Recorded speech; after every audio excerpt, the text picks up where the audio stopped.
Toyota's strong brand reputation is mostly enough to move units of new models.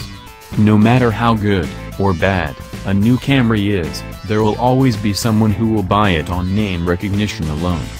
But what happens when the competition finally wises up and gives Toyota a true challenge?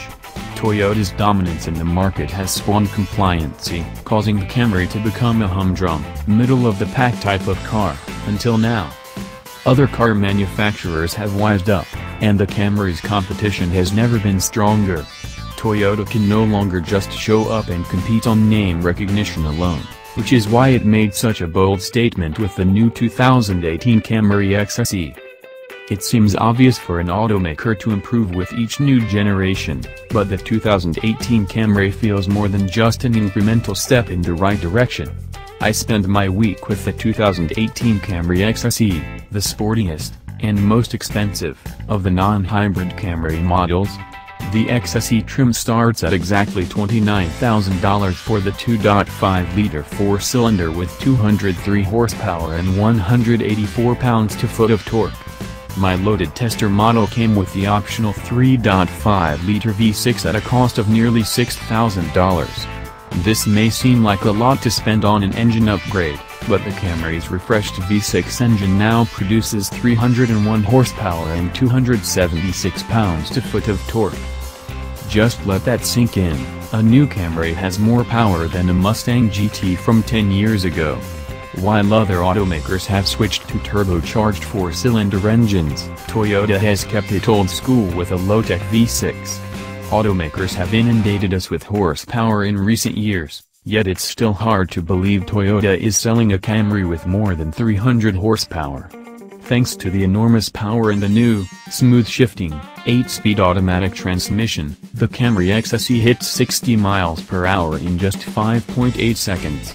Performance is impressive, but the Camry is still bested by competitors like the Honda Accord 2.0, with the 10-speed automatic, Chevy Malibu, and Ford Fusion Sport. The XSE trim comes very well optioned, but my tester had a few additions, including a bird's-eye 360-degree camera, $1,050, navigation with JBL audio, $940, and the two-tone black roof, $500. I enjoyed the functionality of the 360-degree camera, but wish Toyota included Apple CarPlay and Android Auto instead of forcing buyers to pay nearly $1,000 for navigation. The two-tone paint drew a lot of looks, though I suspect the streak blue metallic color would have turned heads all on its own. Toyota also sells a softer version of the Camry called the XLE, which focuses more on luxury than sport. People who aren't looking to make as bold a statement may opt for the similarly priced trim. The sport-tuned suspension on the XSE trim is a bit firm, but not punishing. Dampening prevented the car from crashing down uncomfortably on rough roads, even if it did bounce a bit.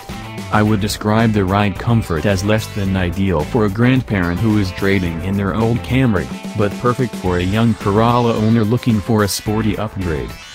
Even with a firm ride, the Camry never felt tiresome on long journeys thanks to a pleasantly appointed interior. Materials feel soft, though the build quality in the Kentucky-built sedan felt a bit lackluster in spots. Overall, the Camry is a nice size for a small family and is a worthy alternative to one of those trendy crossovers. The 2018 XSE hasn't reinvented the Camry, but it has transformed the car into a compelling choice among its midsize competitors. A few years ago, I would have advised buyers to avoid the boring Camry, unless they were just looking for the most reliable means of transport available. The Mazda 6 is still the better choice for buyers who enjoy driving as a hobby, the Ford Fusion Sport is still the more powerful option, and the Honda Accord is still a nice middle ground with outstanding resale and reliability.